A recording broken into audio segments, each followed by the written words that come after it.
इस वक्त हम मौजूद है मीडिया कर्मी जो कोलसा मोहल्ला में होनार बेटी का इधर पे प्रोग्राम हुआ, इनामात तकसीम किए गए।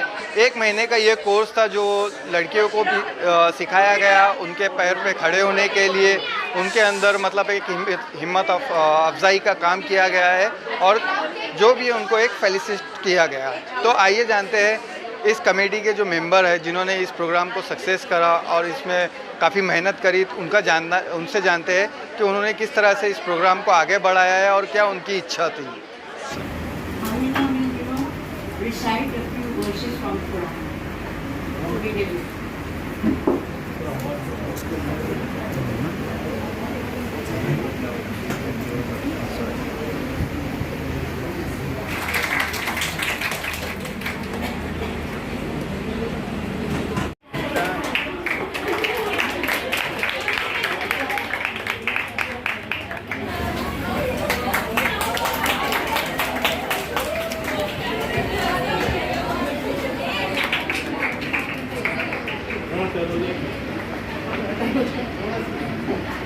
अस्सलाम वालेकुम। सर आपका नाम? वालेकुम सलाम। मेरा नाम इब्राहिम हाशिम है, बाबा भाई करके बोल रहे। और सर ये जो आपने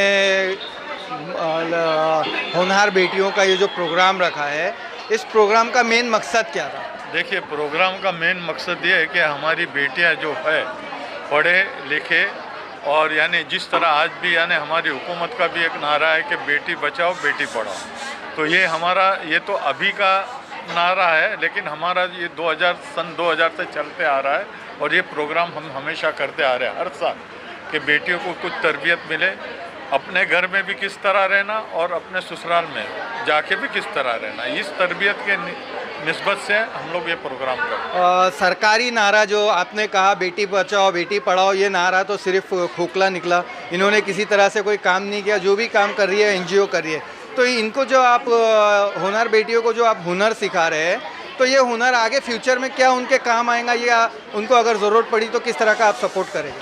देखिए भाई, ये हुनर की हर चीज़ यहाँ पे तालीम दी जाती है, अपने घर में रहने की भी और ससुराल में भी रहने की, और कई तरह की जो अगर समझो दुनिया के अंदर किस तरह रहना, वहाँ क्या फेस करना, यहाँ तक का कि ट्रेनिंग दी जाती है। पुलिस स्टेशन में किस तरह जाके कंप्लेन करना, हॉस्पिटल्स में जाना, यहाँ बहुत अच्छी तरीके से ट्रेनिंग होती है। ये जो होनहार बेटियाँ है, ये आप किस तरह से किस बेस पे सिलेक्ट करते हैं? मतलब एजुकेशन या फाइनेंशियली कंडीशंस के हिसाब से, या जो आपके पास किसी तरह से मतलब कोई सिफारिश वगैरह आती है इसलिए? नहीं, हम ये बिल्कुल ओपन रखते हैं। एक अनाउंसमेंट होता है कि इसमें जिसको भी कोर्स के अंदर आना है, सिलेक्टेड 30-35 रहते, जो आ गए उनको पहला ले लिया जाता है। और अगर समझो कि ज़्यादा आते हैं तो हम उसका कोर्स की यानी बढ़ा देते, बैचेस कर देते, 1 नहीं 2 नहीं 3। अभी इस वक्त अब पैंडमिक के बाद ये पहली बार हुआ है, तो एक ही बैच हुआ है अभी तक, और जैसे बैच बढ़ते जाए तो वो भी करते हैं। हम दुआ करेंगे इंशाल्लाह आप लोग इसी तरह काम करते रहे। सर आपसे जानना था, ये जिस तरह से आपने प्रोग्राम रखा है, इस प्रोग्राम में अहम मकसद क्या था आप लोगों का? बस अहम मकसद यही था कि बच्चों को देखभाल के उनको अच्छे अखलाक अच्छे ये, और उनके अलावा शादी के बाद अगर वो घर जाते तो उनका देख रेख, उनकी फीस वगैरह, उनकी माली जिस्मानी जो भी मदद होंगे हम खुले ओपन नहीं करते हैं। सर ये जो एनजीओ है जिसमें आप बच्चों को हुनर बेटियों को सपोर्ट करते हैं, उनको एक टेक्निकल कोर्स वगैरह सिखा रहे हैं, उनको हुनर दे रहे हैं, अपने पैरों पे खड़े करने की एक सलाहियत दे रहे हैं, तो ये फाइनेंशियली आपको सपोर्ट गवर्नमेंट से मिलता है या आपस में ये? नहीं, हम खुद करते हैं, हमारी जो जमात है ना वही करते हैं, हमसे गवर्नमेंट से कोई सपोर्ट नहीं है, कोई सपोर्ट नहीं। ये जो है हम लोग बच्चों से फीस लेते हैं, जो फीस ये लोग जो नॉमिनल करते हैं बिल्कुल नॉमिनल फीस लेते हैं, और बाकी जो अगर घटता है तो हम हमारे पास से डालते हैं, हमारी ट्रस्ट से डालते हैं पैसे। अब ये खाना वगैरह भी किया है हमारी ट्रस्ट की वजह तरफ से ही किया हुआ है, तो इसके अंदर हम लोगों को गवर्नमेंट से कोई बेनिफिट नहीं है, कुछ नहीं। देखा जाए ये काम तो है सरकार का, लेकिन सरकार के खोखले नारे होते हैं बेटी बचाओ बेटी पढ़ाओ, और ये एनजीओ ही इस काम को पूरी तरह से अपने काम को अंजाम दे रही है। आइए जो एनजीओ के सदर है मैडम शेरबानो आपा, उनसे भी जानते हैं दो अल्फाज। अस्सलाम वालेकुम। अस्सलाम वालेकुम। वालेकुम अस्सलाम वरहमतुल्लाहि वबरकातुहू। मैडम आपने जिस तरह से यहाँ पे बेटी को होनहार बेटियों को आपने सर्टिफिकेट्स वगैरह दिया, कोर्स वगैरह सिखाया, आप उनके लिए क्या दुआ करना चाहेंगे फ्यूचर के लिए? देखिए, हमारा तो मकसद यही था ये प्रोग्राम करके कि आज की लड़कियां जिनको एक्सपोजर नहीं है तो थोड़ा एक्सपोजर मिलेगा बाहर की दुनिया से, और इनको जब इस किस्म के लेक्चर्स जो हैं तो जिसमें उनमें ना पर्सनालिटी डेवलपमेंट होगा, उनको सेल्फ कॉन्फिडेंस पैदा होगा। तो हमारा तो मकसद यही है कि आज की लड़कियां कल की सुघड़, हुनरमंद और होनहार बने। और ये भी मकसद है हमारा कि वो कल को समाज में, घर में, ससुराल में कैसा अपने आप को बिहेव करेंगी, कैसा संभालेंगी, कैसे जिम्मेदारी को निभाएंगी। ये मेन मकसद है हमारा, और इंशाल्लाह हमको उम्मीद है कि हम कामयाब हुए इसमें।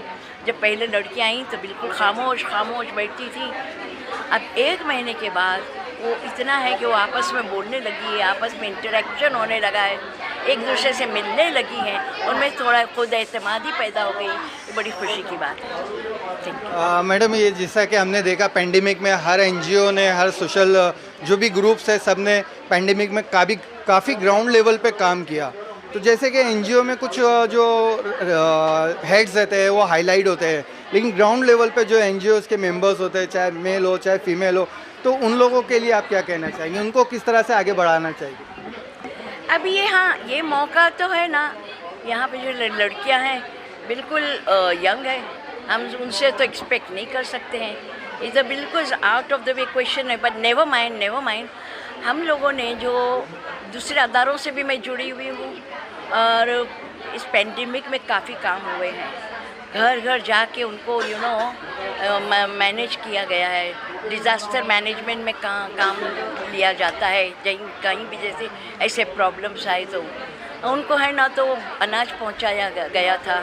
इस किस्म में काफ़ी काम हुए हैं, वो है ना हमारे अपने अलग अलग एनजीओ से। अभी मैं आपसे एक जिस तरह से इस प्रेजेंट में जो हमारे मुल्क में जो हालात चल रहे हैं, खासकर एक कौम को लेकर, तो यहाँ पे कहीं ना कहीं एजुकेशन में, टेक्निकल और फाइनेंशियली लेवल पे मुसलमानों को या एक कौम को टारगेट किया जा रहा है। तो आप लड़कियों को इस तरह से तैयार करके फ्यूचर में आप क्या जाहिर करना चाहते हैं? मतलब किस तरह से उनको एक स्ट्रॉन्ग लेवल देना चाहते हैं?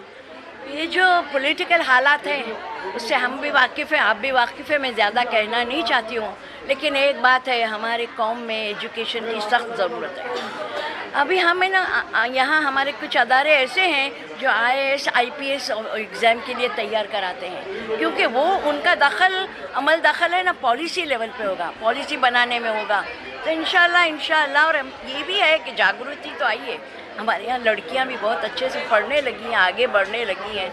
इंशाल्लाह ऐसा भी होगा कि आइंदा जाके वो IAS IPS ऑफिसर भी बनेंगे इंशाल्लाह, क्योंकि जागृति तो ज़रूर आई है। And education is a must, definitely it's a must. जो हमारी कौम पिछड़ी हुई थी, लेकिन अगर जितनी भी देर से जागे वो सवेरा है। ठीक है, थैंक यू मैम।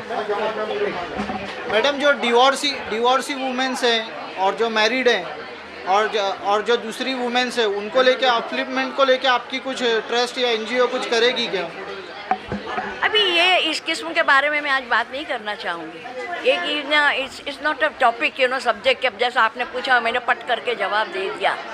ये मसले और मसाइल हमारे टीम वर्क से होंगे। हम लोग अगर इस प्रोजेक्ट को लेना चाहें तो टीम वर्क होगा, हमारे जो बड़े हैं वो हमारे साथ बैठेंगे। जैसे आप बोलेंगे मैं पट करके आपको जवाब नहीं दूंगी, और ये मौका भी नहीं है इस बात का। ठीक है, लेकिन ये बातें हमारे दिमाग में हैं। हम डिवोर्सी वगैरह के लिए या उनके लिए पहले काम करते थे, लेकिन काफ़ी मसले मसाइल आए हैं। ठीक है, अस्सलाम वालेकुम। मेरी तरफ से कोलसा मोहल्ले की और अलाई मेमन जमात को और शेरबानों को मुबारकबाद है। ये वक्त की अहमियत है, ये पिछले कई सालों से ये कोर्स चल रहा था और ये आज के वक्त की ज़रूरत है। ब्यूटिशियन के कोर्स और हेयर स्टाइल के कोर्स और रैंप पे चलने वाले जो कोर्स चल रहे हैं वो हमारी कौम के लिए नहीं है। यहाँ कौम बिल्ड की जाती है। आज लड़कियों को 1 महीने में ज़िंदगी के हर शोबे की ट्रेनिंग दी जाती है। अगर ये कोर्स कहीं और कराया जाएगा तो 20 से 25 हज़ार फ़ीस है। कौम की मदद ये होती है कि जमात ने मिल के इतने कम वक्त में, इतनी कम फीस में अपनी बच्चियों को माशरे में खड़े होने के काबिल बनाया है। ताकि आगे वो अपने पैरों पे खड़े खुद एतमाद होंगी तो तलाक और माशरे में इकोनॉमिक प्रॉब्लम्स नहीं आएंगे। ये शोबे में जो बच्चियाँ उठी हैं ये हमारे आने वाली नस्लों को बेहतरीन बनाएंगी। यह छोटा सा काम नहीं है।